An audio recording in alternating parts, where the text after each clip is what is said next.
Hello friends, मेरा नाम है वैभव और आप लोग देख रहे हैं करियर मित्रा के यूट्यूब चैनल को। दोस्तों, यहाँ पर घटना चक्र दृष्टि 2024 की जो करंट अफेयर्स की बुक है उसको हम लोग कवर अप कर रहे हैं। ये जो आप यहाँ पर कुछ देखोगे संगठन वगैरह, तो ये संगठन वो हैं जो लास्ट 1 ईयर में लाइमलाइट में रहे। ऐसे ही आपको 6 से 7 वीडियोस मिलेंगे जिनमें हम इन सारे ऑर्गेनाइजेशंस को कवर अप करेंगे। बहुत इंपॉर्टेंट है, मिसलेनियस की कैटेगरी में ये जितने टॉपिक्स हैं आते हैं। ठीक है, सो इस वाले वीडियो को देखिए। कोई भी सजेशन फीडबैक रहे तो कमेंट सेक्शन में बताइएगा। बाकी अगर इसका पीडीएफ चाहिए तो कल आपको चैनल पर प्रोवाइड कर दिया जाएगा, टेलीग्राम चैनल पर। ठीक है, सो उसको ज्वाइन कर लीजिएगा। उसका लिंक आपको डिस्क्रिप्शन बॉक्स में भी मिलेगा और इस वीडियो के मैसेज सेंटर में भी। सो आइए अब शुरू करते हैं आज के अपने सेशन को। सो सबसे पहला जो हमारा टॉपिक है, इसमें हम लोग यहाँ पर बात करेंगे केंद्रीय आयुर्वेद विज्ञान अनुसंधान परिषद की। अब देखो, ये सारे इसलिए काफ़ी इंपॉर्टेंट है क्योंकि ये सब करंट अफेयर्स में रहा है। ठीक है, सो अब यहाँ पर बात करें कि ये कौन से मंत्रालय के अधीन काम करता है। ये जो आपका परिषद है, सो ये काम करता है आपका केंद्रीय आयुष मंत्रालय। ठीक है, आयुष मंत्रालय के अंतर्गत ये काम करता है। बाकी अगर इसके हम बात करें हेडक्वार्टर की, तो इसका हेडक्वार्टर या फिर मुख्यालय ये कहाँ पर लोकेटेड है? नई दिल्ली में। सो बेसिकली आपको ये 2 पॉइंट याद रखने हैं। पहला ये कि आयुष मंत्रालय के अंदर ये काम करता है केंद्रीय आयुर्वेद विज्ञान अनुसंधान परिषद, और ये एक स्वायत्त निकाय है। ठीक है, और इसका मुख्यालय कहाँ पर है? नई दिल्ली में। अब आगे इस पर हम बात करें कि इसका मतलब मेन पर्पस क्या है, तो ये जो है आयुर्वेदिक विज्ञान में वैज्ञानिक तर्ज पर अनुसंधान करने, समन्वय करने, तैयार करने, विकसित करने और उसको बढ़ावा देने के लिए भारत में एक शीर्ष निकाय है। परिषद की अनुसंधान गतिविधियों में औषधीय पादप अनुसंधान, टिश्यू मतलब कल्चर भी इसके अंदर आता है। इसके अलावा औषधि मानकीकरण स्टैंडर्डाइजेशन, इसके अलावा फार्मोलॉजिकल अनुसंधान, नैदानिक अनुसंधान, साहित्यिक अनुसंधान और दस्तावेजीकरण और जनजातीय स्वास्थ्य देखभाल और अनुसंधान कार्यक्रम जो हैं वो इसके अंतर्गत शामिल हैं। ठीक है, इसके बाद आगे बढ़ते हैं। नेक्स्ट है आपका संयुक्त राष्ट्र पर्यावरण कार्यक्रम। बहुत ही ज़्यादा इंपॉर्टेंट है। एक क्वेश्चन अक्सर पूछा जाता है कि इसको स्थापित कब करा गया है, तो स्थापना कब करी गई थी? 1972 में। और ये जो है संयुक्त राष्ट्र प्रणाली से संबंधित विश्व का अग्रणी पर्यावरण प्राधिकरण है। मुख्यालय की बात करें तो केनिया के नैरोबी में इसका मुख्यालय है। ठीक है, तो हेडक्वार्टर कहाँ पर है? नैरोबी में, विच इज इन केनिया। ठीक है, कब इसको स्टेब्लिश करा गया? 1972 में। अब ये जो है संयुक्त राष्ट्र पर्यावरण सभा, इसका प्रमुख नीति निर्माण अंग है। तो अगर आपसे पूछा जाए कि संयुक्त राष्ट्र पर्यावरण सभा किसकी एक बॉडी है, तो आपको याद रखना है कि यूनेप का, यानी कि यूनाइटेड नेशंस एनवायरनमेंट प्रोग्राम। इसके द्वारा कौन कौन सी रिपोर्ट्स हैं जिनको पब्लिश किया जाता है? पहली है आपकी वैश्विक पर्यावरण आउटलुक। दूसरा है आपका पर्यावरणीय अपराध का उदय रिपोर्ट या फिर rise of environmental crime report. और एक्शंस ऑन एयर क्वालिटी या फिर वायु गुणवत्ता पर कार्रवाई, ये सारी रिपोर्ट्स ही पब्लिश करते हैं। इसके अलावा फ्रंटियर रिपोर्ट और अनुकूलन अंतर रिपोर्ट, ये सारी रिपोर्ट यूनेप के द्वारा जारी करी जाती हैं। रिपोर्ट्स को ज़रूर याद रखिएगा, बहुत इंपॉर्टेंट है। ठीक है, तो बेसिकली इसका एस्टेब्लिशमेंट याद रखना है, इसका हेडक्वार्टर याद रखना है। आपको ये याद रखना है कि संयुक्त राष्ट्र पर्यावरण सभा या फिर यूएन एनवायरमेंटल असेंबली इसकी एक नीति निर्माण अंग है।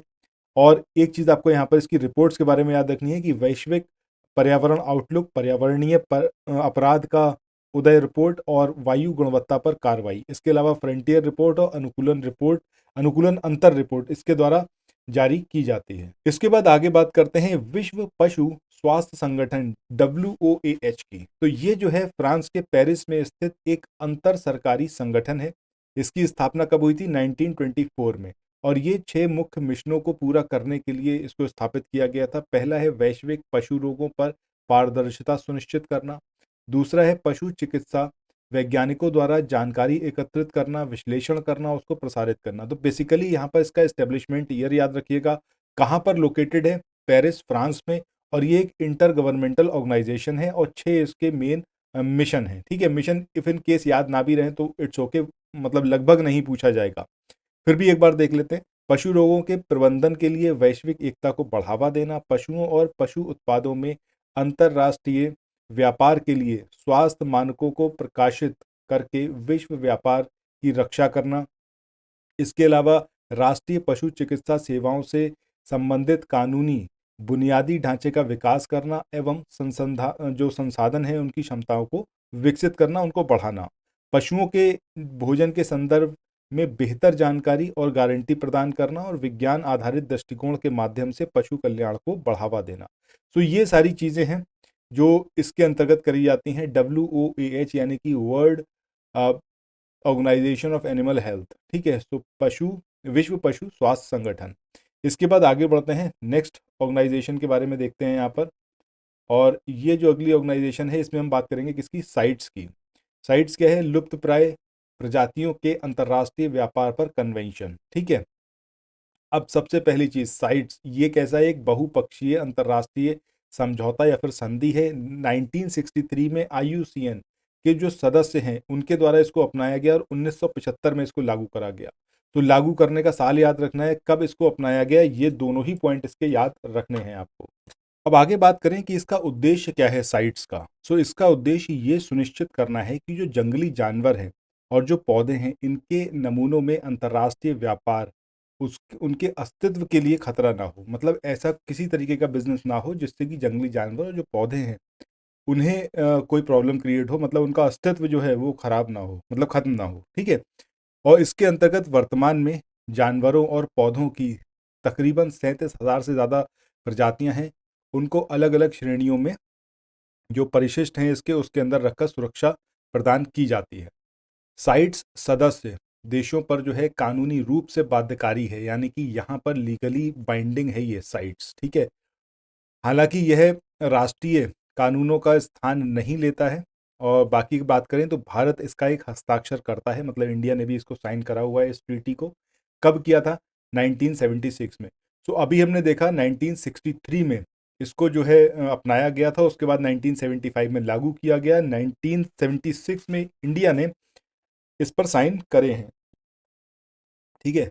और इसके बाद इसके जो परिशिष्ट हैं उनको देखते हैं। सबसे पहला परिशिष्ट एक, ये उन प्रजातियों को सूचीबद्ध करता है, यानी कि उसके अंदर उन प्रजातियों को लिस्ट करा गया है जिनके विलुप्त होने की संभावना है, मतलब वो खत्म ही हो जाएंगे।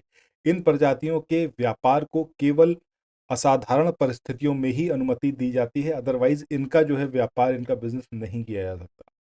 इसके बाद परिशिष्ट सेकंड की बात करें तो इसके अंदर वो प्रजातियां हैं जिनके विलुप्ति होने का खतरा नहीं है, लेकिन अगर व्यापार प्रतिबंधित नहीं है तो संख्या में गंभीर गिरावट हो सकती है, ठीक है।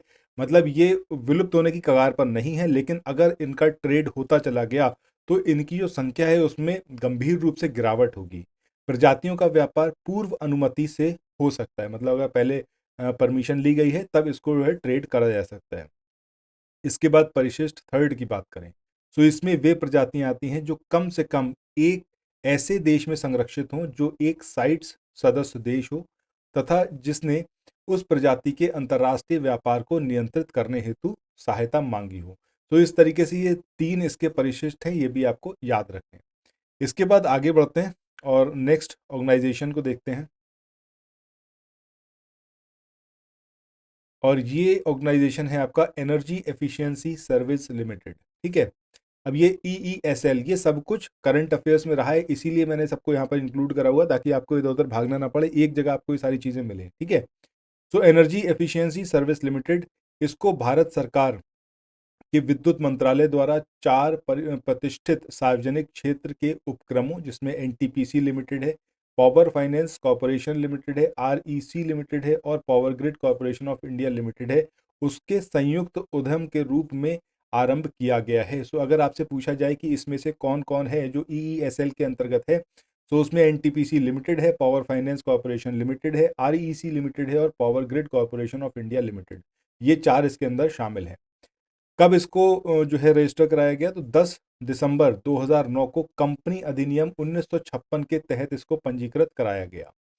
इसका गठन विशेष रूप से नगर पालिकाओं, इमारतों, कृषि उद्योग आदि जैसे सार्वजनिक सुविधाओं में ऊर्जा कुशल प्रौद्योगिकियों तक पहुंच बनाने के साथ साथ ऊर्जा दक्षता ब्यूरो, बिजली मंत्रालय और नवीन एवं नवीकरणीय ऊर्जा मंत्रालय की कई योजनाओं को लागू करने के लिए किया गया था। नेक्स्ट बात करें इसमें, यह जो है राष्ट्रीय उन्नत ऊर्जा दक्षता मिशन, यानी कि national mission on advanced energy efficiency की बाजार संबंधित गतिविधियों का भी नेतृत्व कर रहा है।